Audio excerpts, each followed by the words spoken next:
Ryan here at Blue Hill Wildlife Nursery. Today we're going to take a look at pruning a fruit tree.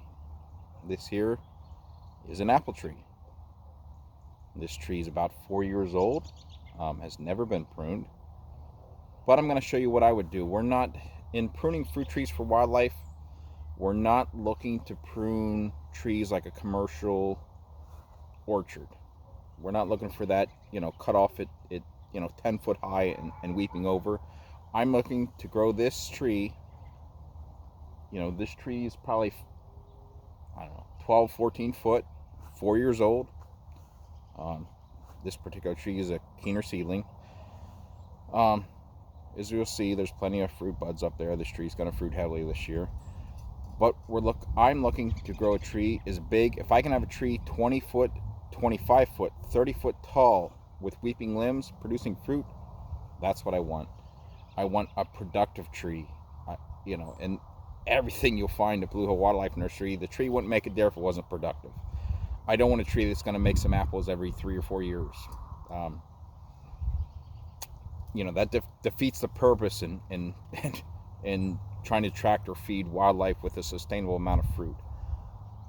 This tree, as you look at it here, you can see that there's limbs. There's limbs over here that are going back towards the central leader. I'm looking to prune this to a central leader. This here, the center stem going up, is your central leader.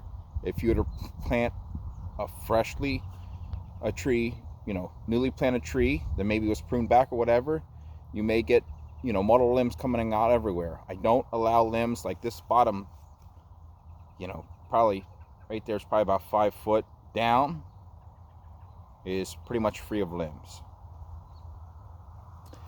I'm looking to have this tree big, tall, producing a lot of fruit, falling down from the ground. I like scaffolds. This limb's gonna stay. This limb's gonna stay. If we go up through here, we might prune a couple of these off. We're gonna look for our next scaffold. This scaffold is gonna stay. Another 2 or 3 foot up there on the tree. That's gonna be our next scaffold. And we're gonna go up to here, and we're gonna leave these top couple. And we're gonna leave make that central leader be dominant. That one right there is gonna be dominant and produce our next scaffold. You gotta visualize this tree. This tree here is on standard rootstock. You gotta use your imagination a little bit and visualize this tree another 5 years from now when it's twice, three, 4 times this size of what it's gonna look like and how you want it to be established. And not pruning like not pruning like a commercial nursery is very important. Keeping that central leader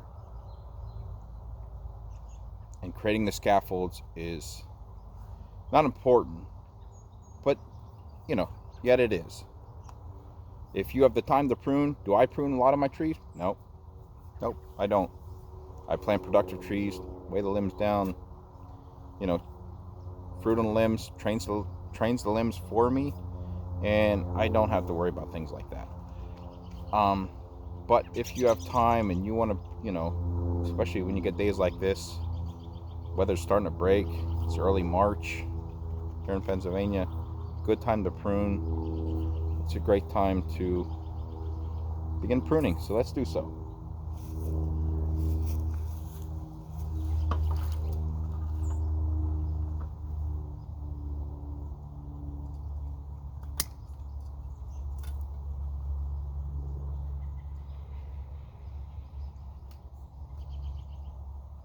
Again, I'm looking at limbs that are going. I took this one off just because it's down there 5 foot or whatever. I'm not really worried about that. We're visualizing this tree, years from now. I'm looking at scaffolds. These 4 in a star shape here are well established. Then I'm going to remove those limbs up here that are facing back towards my central leader.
Now I look at this limb, you know, it's kind of going up into my other scaffolds there. If you really wanted to train some limbs, that'd be a time, but I'm not going to. I'm gonna let this outward facing bud is gonna go, you know, this way. I'm good with that.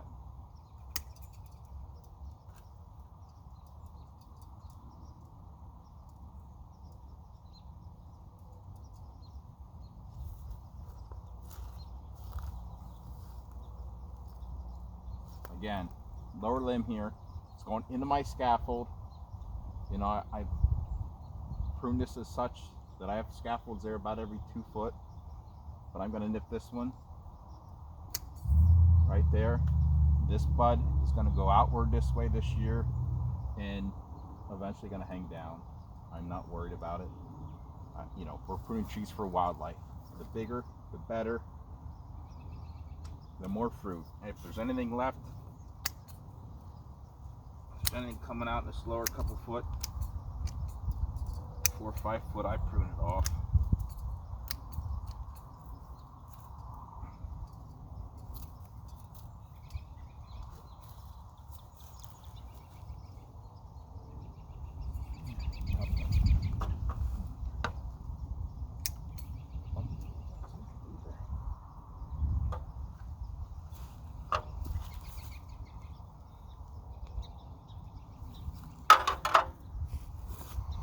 I didn't go too crazy with this tree, and I'm just trying not to get you guys to come, you know, prune your trees like they're commercial fruit trees. But you can see on this tree,